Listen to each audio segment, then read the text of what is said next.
ফ্রিজে থাকা এই ৩-৪ পিস সলিড চিকেন দিয়ে কীভাবে আমি এই প্লেট ভর্তি চিকেন পকোড়াগুলো বানালাম চলো তোমাদের সাথে সেটাই শেয়ার করি। তো আমার কাছে যেহেতু বেশি চিকেন ছিল না, তাই আমি সেই মাপ মতো এখানে কিন্তু পেঁয়াজ, আদা আর রসুন মিক্সিতে জল ছাড়া একটু পেস্ট করে নেবো। পেস্টটা দেখো একটু দানা দানা আমি কিন্তু রেখেছি, কারণ এটা আরও একটু পেস্ট হবে। আর তারপরে দিয়ে দিয়েছি চিকেনের সলিডগুলো।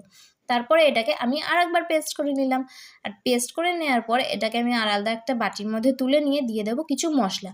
আর কী কী মশলা ব্যবহার করেছি সেটা দেখো আমি স্ক্রিনে কিন্তু মেনশন করে দিয়েছি। তোমরা যারা যারা ভাবছো এইভাবে চিকেন পকোড়া বানাবে, তোমরা কিন্তু পজ করে চাইলে দেখে নিতে পারো। আর ভালোভাবে সব মশলাগুলো দেয়া হয়ে গেলে তারপরে এটাকে ভালোভাবে আমরা কিন্তু একটু মিশিয়ে নেব। মিশিয়ে নেওয়া হয়ে গেলে কড়াইতে রিফাইন তেল গরম করে আমি কিন্তু এখানে বানাতে চেয়েছিলাম যে ভাইরাল ২ টাকা দামের পকোড়াগুলো বিক্রি হচ্ছে এখন, খুব ভাইরাল এই ভিডিওগুলো। তো আমি সেরকমই কিছু বানানোর চেষ্টা করেছিলাম। আর দেখতে এখানে হয়ে গেছে তালের ফুলুরির মতন, কিন্তু তালের ফুলুরির মতন দেখতে হলে কী হবে, খেতে কিন্তু জাস্ট অসাম হয়েছিল। তো তোমরাও বাড়িতে বানিয়ে দেখো, আর কেমন লাগলো সেটা কমেন্টে জানাতে ভুলো না।